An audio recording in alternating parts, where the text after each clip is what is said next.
Via i geodisinfestanti, arriva il fondo mutualistico per proteggere il reddito dell'agricoltore. È la novità che sta mettendo a punto il Condifesa Treviso per incentivare gli operatori agricoli ad abbandonare, quando possibile, i trattamenti chimici dei seminativi.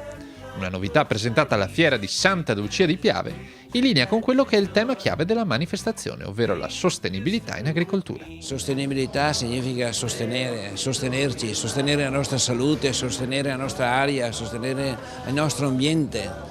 Noi abbiamo il dovere di sostenere tutto questo, perché ricordiamocelo che quando parliamo di reddito bisogna salvaguardare il reddito, ma dobbiamo salvaguardare anche da dove proviene il reddito. Con noi già da 2 anni che ci stiamo lavorando abbiamo trovato questa formula che non la chiamerei neanche polizza assicurativa, sarà integrata con una polizza assicurativa, ma sarà un fondo mutualistico dove lo stiamo crescendo e attivando in collaborazione sia con Regione Veneto e Regione Friuli, perché il rischio viene ridotto se riusciamo a spalmarlo. Noi vogliamo garantire l'agricoltore anche non utilizzando questi geodisinfestanti e garantiamo comunque la produttività stessa. Ma è davvero possibile un'agricoltura senza chimiche? E se sì, quali sono i metodi da seguire?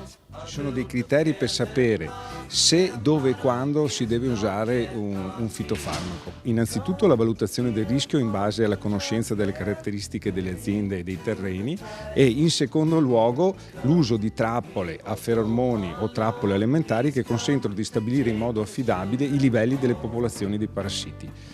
Combinando a basso costo lo studio dei livelli di rischio con i dati delle trappole si riesce ad avere una stima buona del danno ed effettuare il trattamento solo se e dove serve. Il reddito ne guadagna e ne guadagna la salute dell'operatore, che sempre è quello più esposto all'utilizzo dei prodotti fitosanitari, e ne guadagna l'ambiente, perché riducendo l'impatto a parità di reddito dell'agricoltore, riducendo l'uso a parità di reddito dell'agricoltore, riduco l'impatto sulle acque e sui terreni. Il Veneto è all'avanguardia per questo tipo di ricerca. I protocolli di difesa integrata del Veneto per il mais sono un esempio per gli altri paesi europei e sono anche oggi in trasferimento agli altri paesi.